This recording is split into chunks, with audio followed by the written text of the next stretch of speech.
Hi guys, welcome back to my channel. So, hold on, I feel like my lipstick is coming off.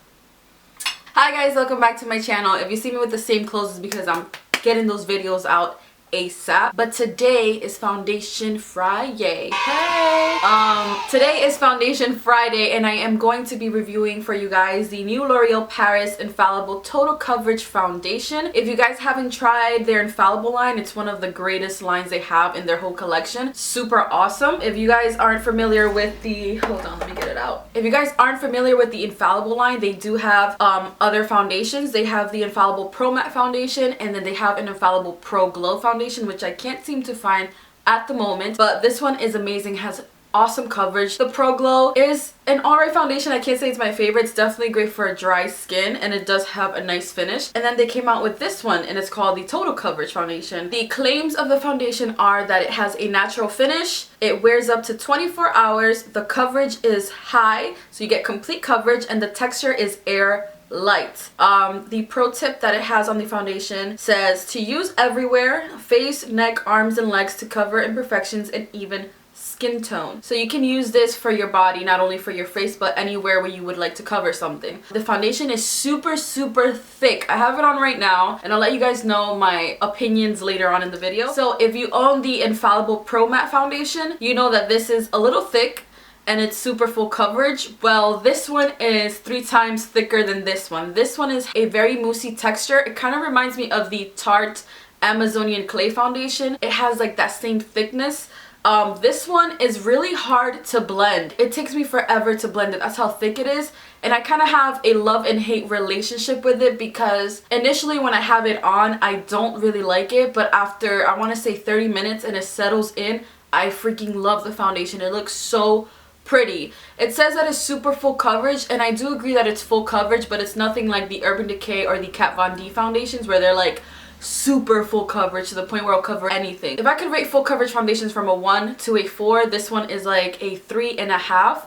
And I would say that a Kat Von D foundation is like a solid 4 because when I do apply it, I do have one acne scar that it can't seem to cover. But aside from that, it covers everything. And after I have it on for about 30 minutes and it settles into my skin, it looks so flawless and it looks so beautiful. I could get past the fact that it's kind of hard to blend it just because I like the way that it looks after a couple of minutes.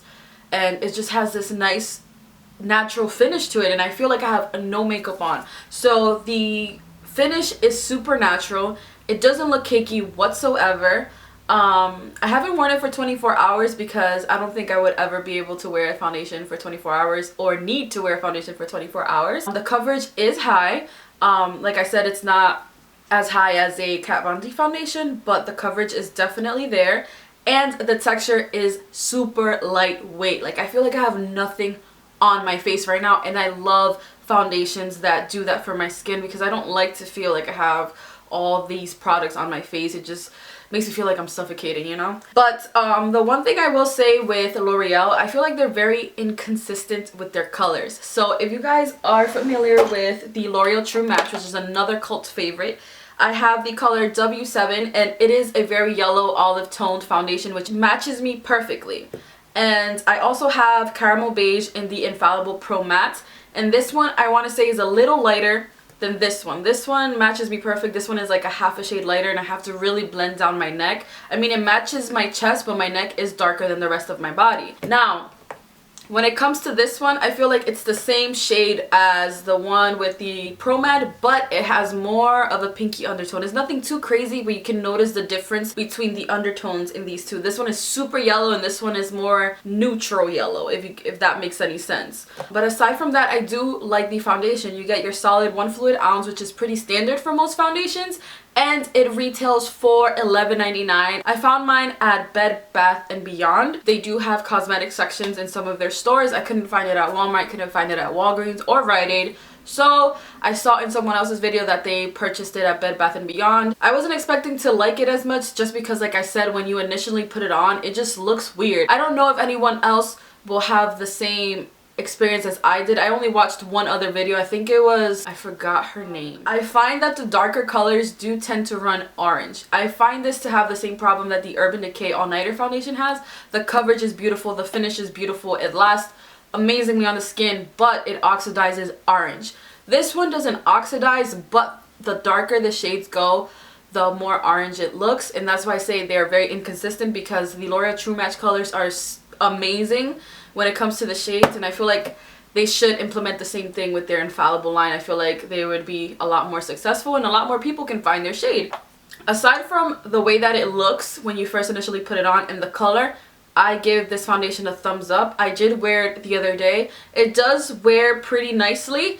I want to say that by 9 hours my face was starting to look a little dewy, and it was breaking up around my mouth, but nothing too crazy. And yeah, if you want to try it, I say go right ahead. I mean, you can always return it if you don't like it, but I'm keeping it. At first I wasn't going to. When I first applied it on, I was like, I'm not keeping this crap. Like, there's no way.